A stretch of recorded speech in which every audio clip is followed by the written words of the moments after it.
আলহী গুৱাহাটী সোণাপুৰ পাহাৰত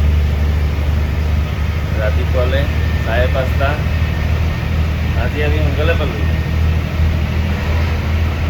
তো বাকী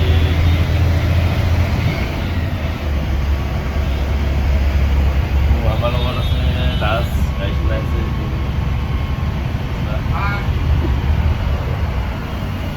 আমাৰ ইয়াত ডেকা ল'ৰা ভালে আছা? টোপনি ধৰিছিলে ৰাতি?